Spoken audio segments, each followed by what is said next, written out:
taken into custody without incident, and a semi-automatic handgun was located in his vehicle. Another day, another mass shooting in California. In the last 72 hours or so, more than, I believe at this point, 30 people have lost their lives. And in this episode of the Damage Report, we're gonna be talking about the shooting that happened around 2:20 p.m. in Half Moon Bay. It's a rural seaside town between San Francisco and Santa Cruz.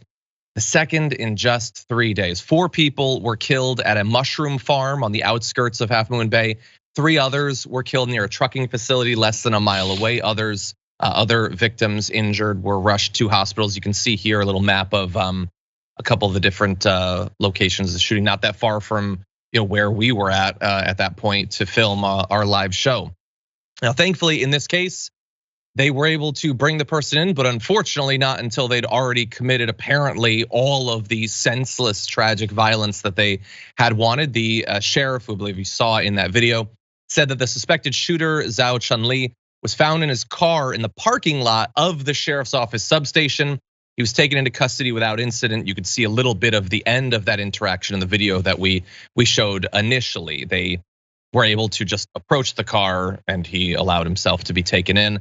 As of right now, we don't know what exactly the motive is. It appears to have been some sort of workplace disgruntlement or God only knows what. We're, as you are, we are waiting to find out more. But bear in mind, for people across America who obviously are tracking these mass shootings and growing more and more disheartened with every passing one, but especially in California, we just are coming off of the aftermath of the Monterey Park Saturday night shootings that killed 11 people that I believe was talked about on yesterday's program. It just never ends. Yeah, I hate to say it, but it's one of those things where these things it's not even special, it's not exceptional. I remember when Columbine happened and it was all you could see on the news for not even days, but weeks, months, the way that they covered this thing, because it wasn't just a normal occurrence for us to see mass shootings here, but now, I mean, you can't even name all of the stuff that we've experienced so far. And, at the end of the day, our fellow citizens have decided that having a bunch of guns out on the streets is how they want to live. And so we're all forced to deal with the consequences. And this isn't something that they come to in passing. This is an issue that these people vote on. They will mobilize around. And they understand that these can be the consequences. Innocent people will get gunned down for absolutely no reason from time to time, because people who are unstable, people who are having problems, people who, whatever, who might be compelled to shoot a bunch of strangers, are gonna see to that they do that. And that's just part of what we deal with. It's awful, it's sad. I wish I had something else to offer. I don't really see a way forward when so many people in our country think this is acceptable. Yeah, no, I feel the exact same way. I mean, I don't know how many of these mass shootings you and I personally have covered together, but eventually, like as you said, like you can remember a few of the standout ones, and the rest of it is just recedes into this sinking thing in your gut of. I was talking with Robert Evans, who I did the live show with this weekend, and he referenced a particularly brutal act of police violence in Georgia, and I didn't know which one he was talking about. Yeah, because even when you zoom in on specific things like, hey, remember that school shooting? Which, hey, remember that bar shooting? Which, hey, remember that church shooting?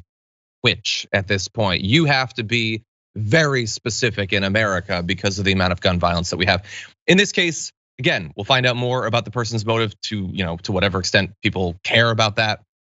He was apparently using a single handgun. I don't know if he tried to get an assault rifle or something like that. If he had, he certainly could have killed more people. I don't know if this is a mental health thing. I don't know what we're supposed to do to stop all of this. Because we had the shooting on Saturday, we had this shooting, we had another shooting since then. Just hours later, one person was killed, 7 others killed in a shooting. I believe that one was in Oakland. Yeah, that was since we decided we were gonna talk about this one. Another big shooting. And I think that's important to note, right? It's not only that it's tragic with the mass shootings, just the other day, which I'm sure you covered, John.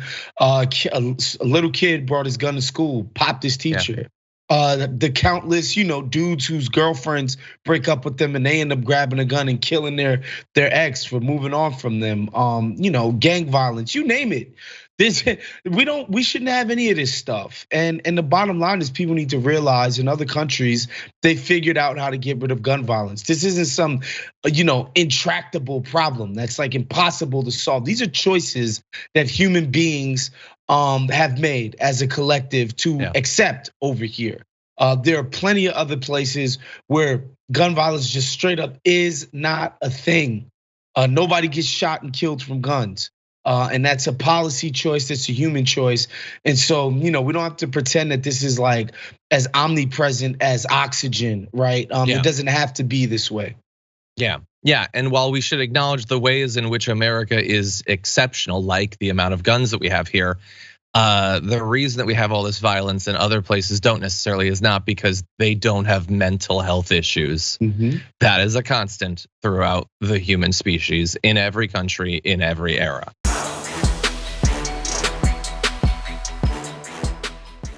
Check out the Damage Report podcast each day, wherever you get your podcasts, whether Pocket Casts or Stitcher or iTunes. You can join me as I give you the news and stories you want, with a range of co-hosts and interview guests jumping in on the fun each day. Again, that's the Damage Report, wherever you get your podcasts. And if you get them at iTunes, don't forget to rate and review. Sometimes I'll read them live on the show.